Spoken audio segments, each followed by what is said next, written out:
صاحب مثنوی نام محمد جلال الدین رحمۃ اللہ علیہ اور شہرت مولانا روم رحمۃ اللہ علیہ کے عنوان سے ہوئی۔ آپ کے نسب کا سلسلہ حضرت ابو بکر صدیق رضی اللہ عنہ سے جا ملتا ہے۔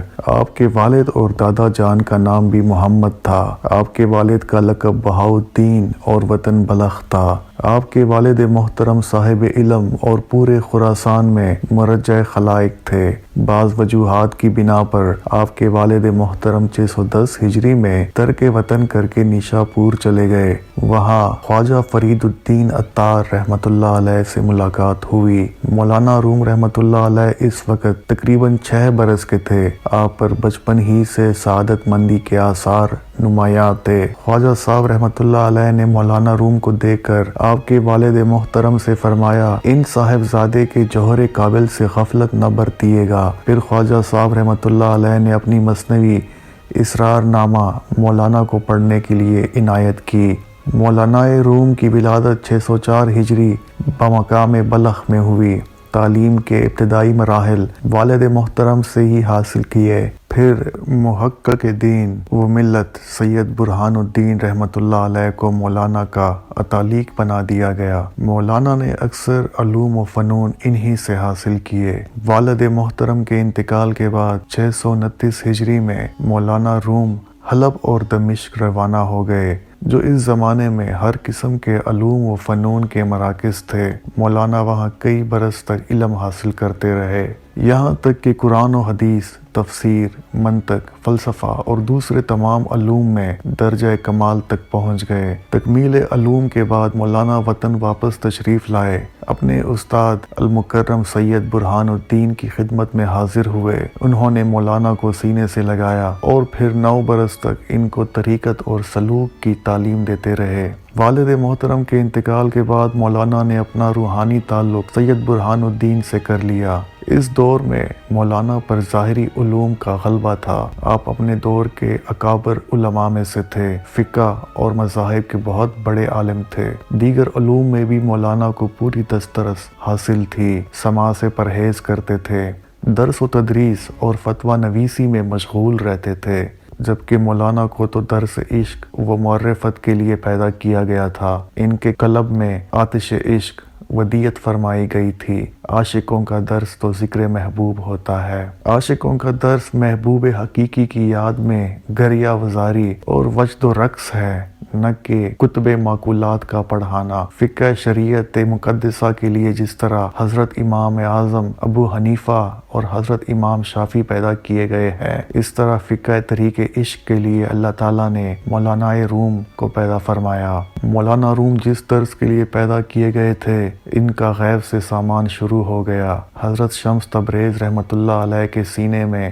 عشق و معرفت کا جو سمندر معجزن تھا، وہ اپنے جواہرات باہر بکھیرنے کے لیے زبان عشق کا متلاشی تھا۔ آپ نے دعا کی، اے خدایا، اپنی محبت کا جو خزانہ تو نے میرے سینے میں رکھا ہے، کوئی ایسا بندہ خاص عطا فرما جس کے سینے میں اس امانت کو منتقل کر دوں، اور وہ بندہ زبان عشق سے میرے اسرار مخفیہ کو قرآن و حدیث کے انوار میں بیان کرے۔ اللہ عز و جل کی بارگاہ اقدس میں دعا قبول ہو گئی۔ حکم ہوا، ملک روم روانہ ہو جاؤ۔ اس کام کے لیے جس کو ہم نے منتخب کر لیا ہے، وہ تمہیں وہاں مل جائے گا۔ مولانا اور شمس تبریز کی ملاقات کے متعلق مختلف کتابوں میں مختلف واقعات پر قلم کشائی کی گئی ہے۔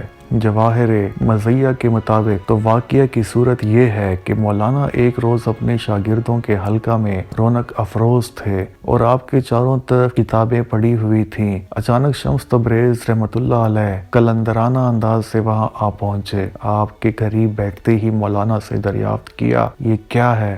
مولانا نے آپ کی ظاہری وضع و قطع دیکھ کر فرمایا، یہ وہ چیز ہے جس سے تم ناواقف ہو۔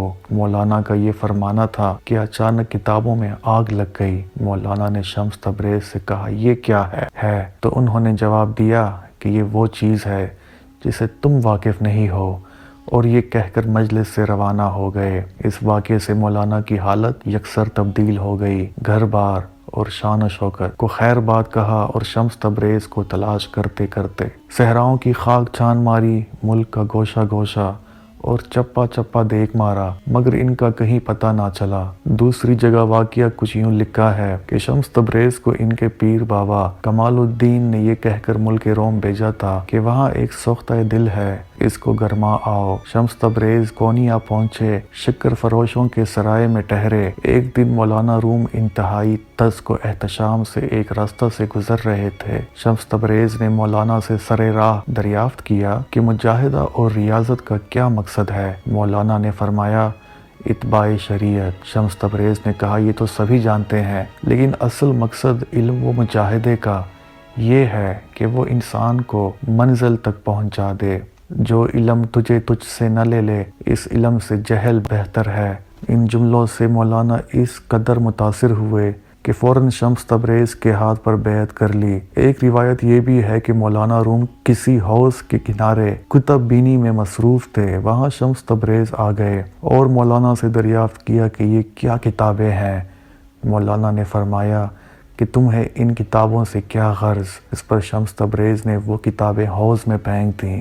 مولانا کو سخت رنج ہوا اور فرمایا میاں درویش، تم نے ایسی چیزیں ضائع کر دیں جن میں بڑے نادر نکتے تھے اور اب ان کا ملنا محال ہے۔ اس پر شمس تبریز نے وہ کتابیں خشک حالت میں حوض سے نکال کر مولانا کے سامنے رکھ دیں۔ مولانا حیران ہوئے تو شمس تبریز نے کہا یہ حال کی باتیں ہیں، تم صاحب کال انہیں کیا سمجھو؟ اس کے بعد مولانا روم شمس تبریز کے عقیدت مندوں میں داخل ہو گئے۔ واللہ عالم بالصواب۔ سپہ سالار مولانا کے خاص مریدوں میں سے تھے۔ انہوں نے واقعہ یوں قلم بند کیا۔ شمس تبریز نے دعا کی خدایا کوئی ایسا شخص عطا فرما جو میری محبت کا متحمل ہو سکے۔ غیبی اشارہ ہوا ملک روم چلے جاؤ، وہاں ایک شخص مل جائے گا۔ شمس تبریز کونیا پہنچ کر برنج فروشوں کی سرائے میں مقیم ہو گئے۔ وہاں ایک اونچا چبوترا تھا جہاں شہر کے عمائد اور امراء کا مجمع ہوا کرتا تھا۔ شمس تبریز بھی اس مجمع میں جا بیٹھتے تھے۔ مولانا کو شمس تبریز کی آمد کا حال معلوم ہوا تو ملاقات کے لیے پہنچے۔ شمس تبریز سے آنکھیں چار ہوئی تو ایک دوسرے کو سمجھ گئے۔ اس طرح اکثر ملاقاتیں ہوتی رہیں۔ حضرت شمس تبریز کی صحبت سے مولانا رومی کی حالت میں تغیر پیدا ہو گیا۔ جب عشق حقیقی نے اپنا پورا اثر کر دیا تو مولانا پر مستی اور وارفتگی غالب رہنے لگی۔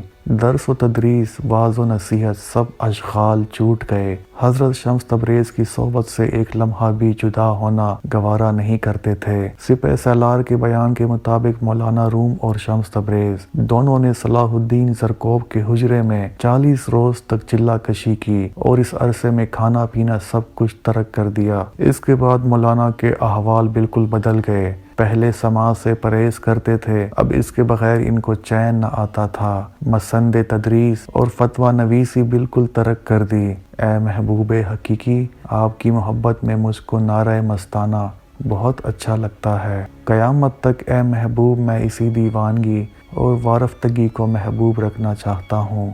اللہ تعالیٰ کی محبت و شورش کے علاوہ دنیا کے تمام افسانے دوری اور بیگانگی کے مصداق ہیں۔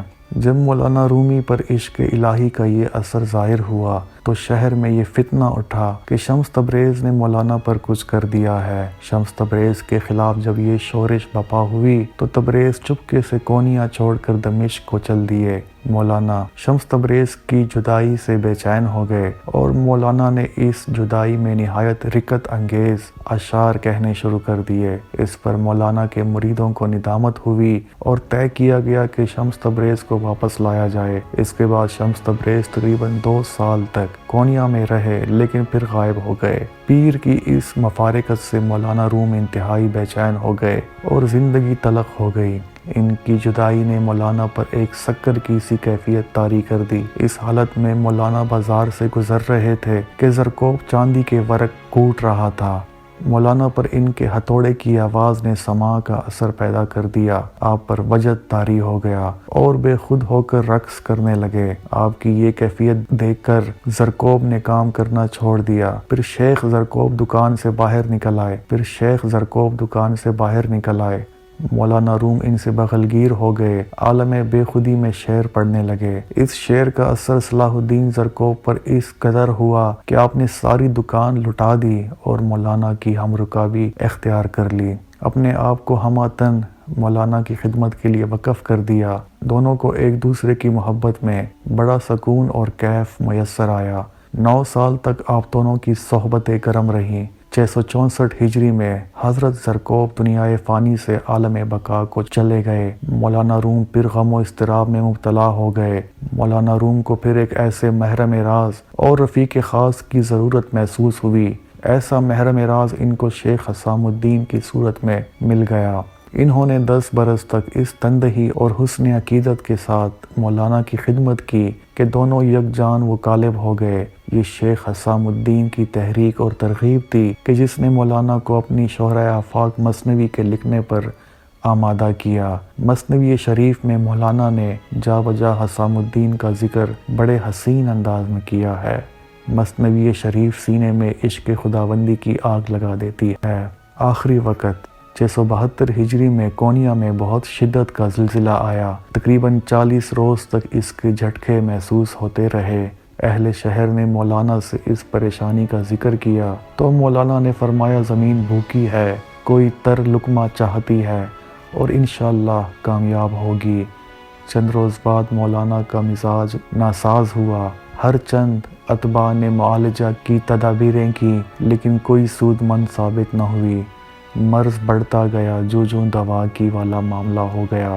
مولانا مرض کی طرف بالکل متوجہ نہ ہوتے تھے۔ بیماری کی شہرت عام ہوئی۔ شیخ صدر الدین رحمۃ اللہ علیہ، جو شیخ محی الدین ابن عربی رحمۃ اللہ علیہ کے تربیت یافتہ تھے، مزاج پرسی کے لیے تشریف لائے۔ مولانا کے مرض کی کیفیت دیکھ کر بے قرار ہو گئے اور مولانا کی شفا کے لیے دعا کرنے لگے۔ مولانا نے سنا تو فرمایا شفا آپ کو مبارک ہو۔